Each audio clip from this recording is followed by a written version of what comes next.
everyone, so I'm about to start on the Healy Pass trail, and it will take me up into an area in Banff National Park. You can kind of think of it like Egypt. There's Egypt Lake, Scarab Lake, one of the mountains is called the Sphinx.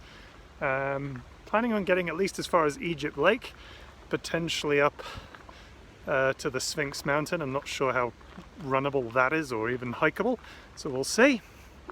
Anywhere from like a sort of 25 to 35 kilometer round trip, just depending on how far I go, with about 2,000 meters of elevation gain and descent.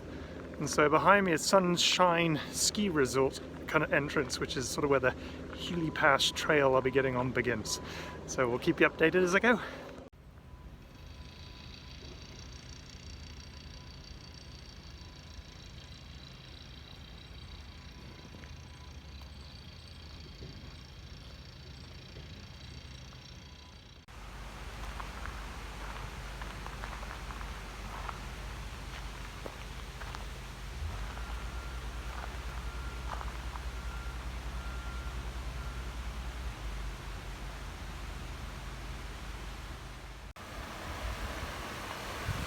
So here we are at the Healy Pass kind of trailhead. Give you an idea of the route. So that's currently where we are. I'm going to follow this down. Up here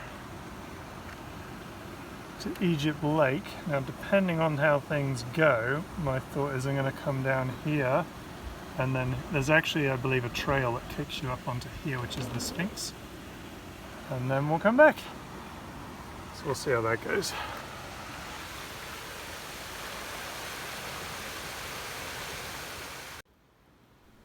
So this is willow herb, sometimes called river beauty, as it can often be found growing in the sand or gravel along rivers, and it's well adapted to living in cold alpine environments. A willow herb flower was once observed going from completely frozen to thawed within a few hours with no damage to the flower. I'm pretty sure that wouldn't happen to me, I can tell you.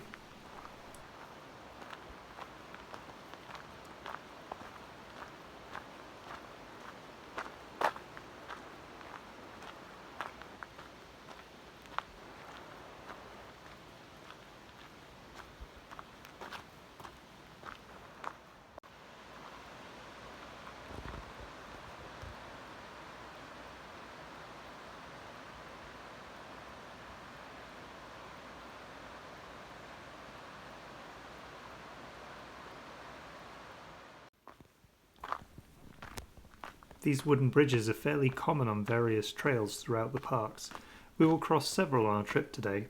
Some, like this, cross obstacles, as you can see here. I'll show you as we cross. There's an awful lot of large stones and down trees. This may well have water going through it several times throughout the year. Others will cross, in fact, small rivers. And they vary in design from simple spans with no rails to wider ones with full guardrails.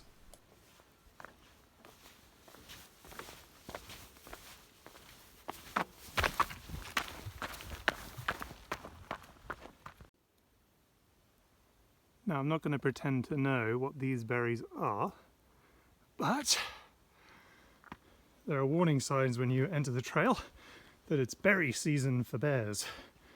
And given that we're, fairly deep into the park and the mountain range, it wouldn't surprise me if potentially you came across one.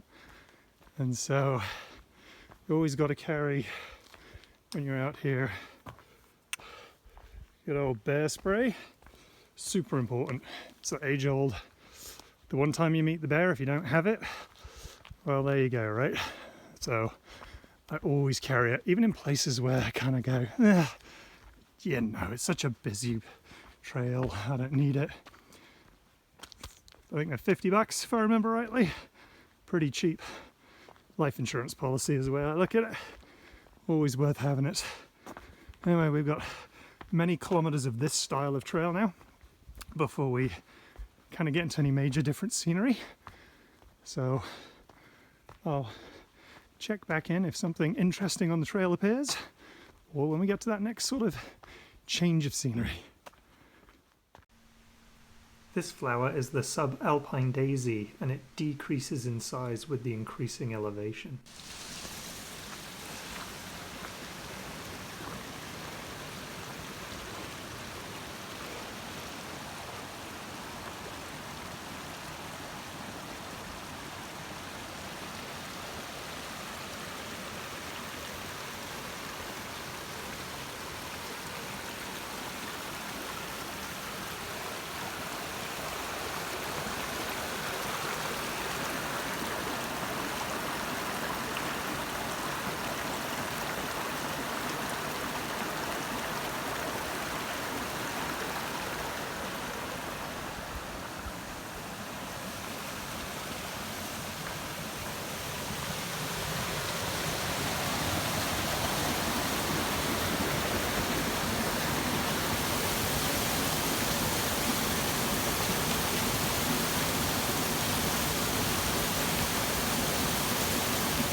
You know, sometimes I just love those really tricky decisions that the trails can throw up at you, and you go, time for some decisive thoughts.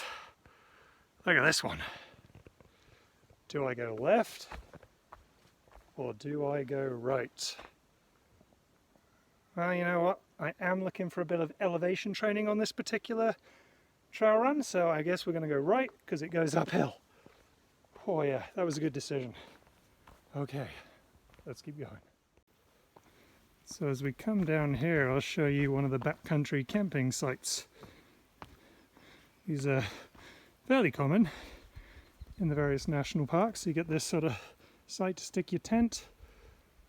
There's another one you can probably see just through there. There's likely, you know, an outhouse up here. Because hey, everybody needs to see those, right? That looks like that's right there. And then they have an actual cooking area that's separate to keep animals and the like, howdy, away from the tenting. Now we're going to carry on with the trail.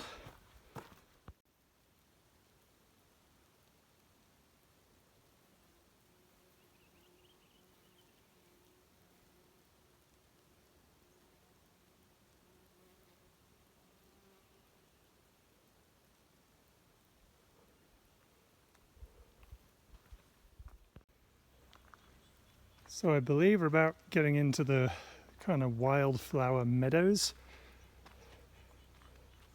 There's these signs here, sort of please asking you to stay on trail.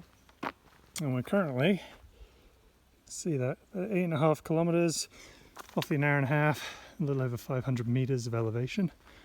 Let's see what we see as we come through. And you can see all these beautiful flowers and just everywhere.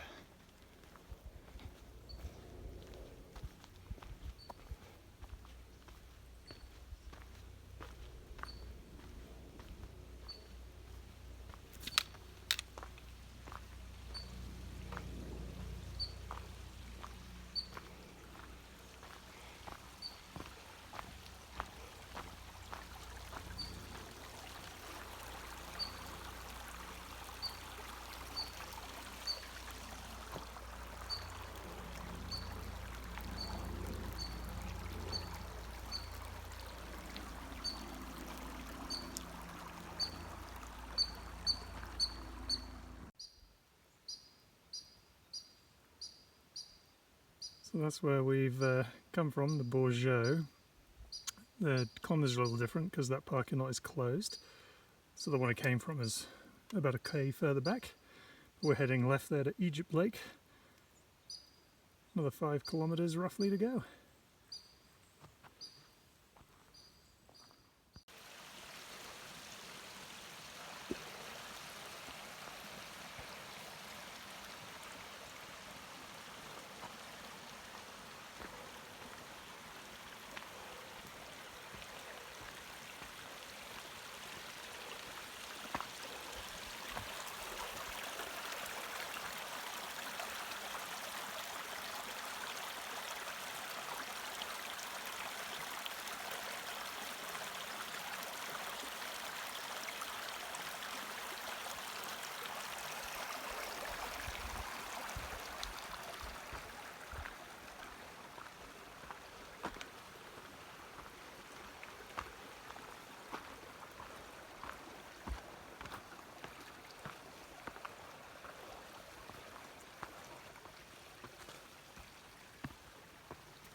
So you've been able to see a number of the flowers that grace these alpine meadows in Healy Pass.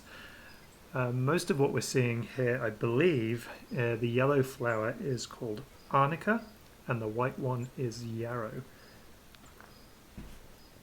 The best time to come and see all these flowers is usually around the month of July, and then with the larch trees blazing into fall colours in September and October. So really there are two perfect times if you want to see nature in all its glory to come and enjoy this trail. Not that we need reasons to go out on a trail more than once, but I think those are two wonderful reasons to do this.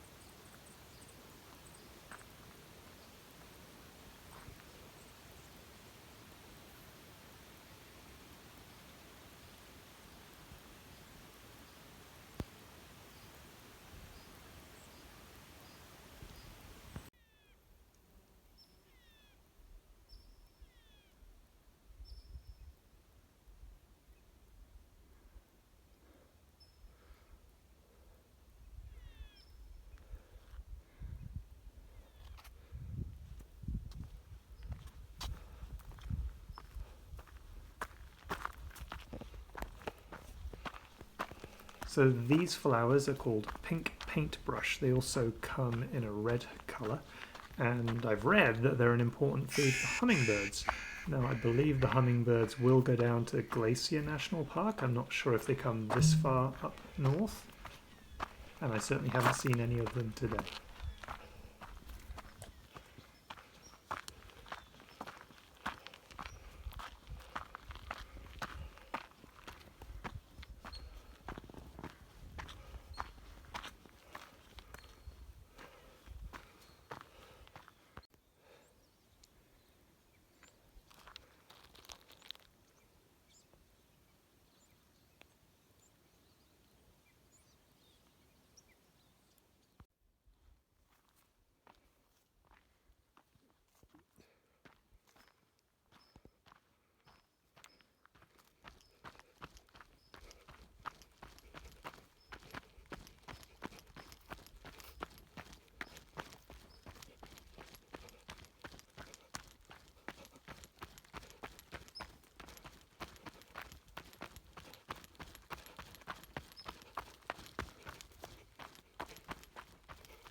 Don't know if you can really see through the smoke, because most of that is actually smoke from fires in Washington and British Columbia.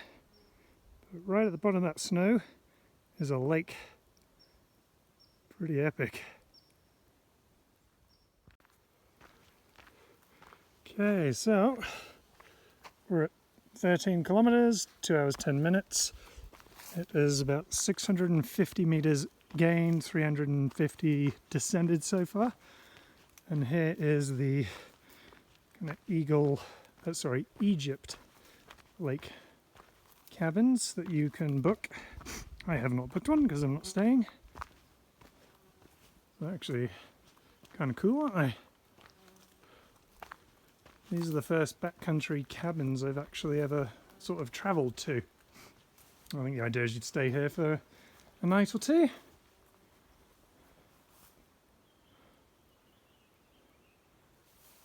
And explore the area. So these are all the kind of the lockers I am imagining for you could put food and whatnot, store. I'm guessing, I'm totally making it up because I don't know. There's a wood store over there.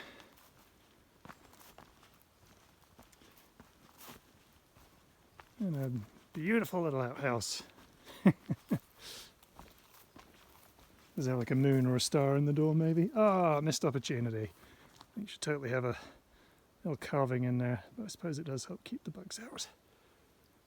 That's a beautiful spot to stay in, wouldn't it?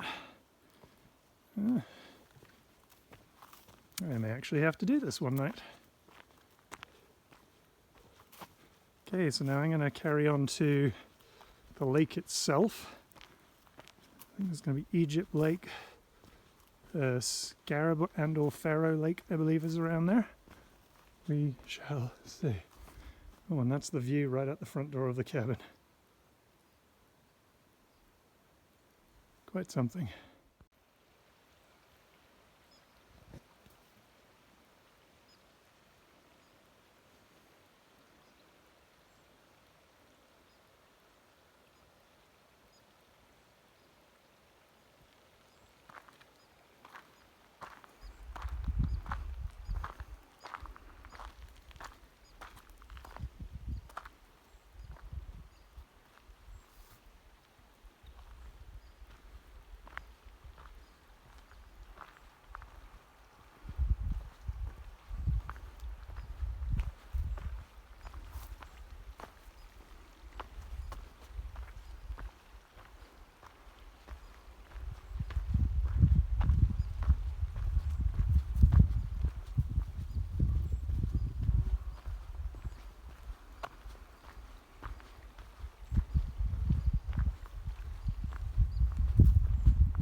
And here we are at the first of the lakes in this area, Egypt Lake.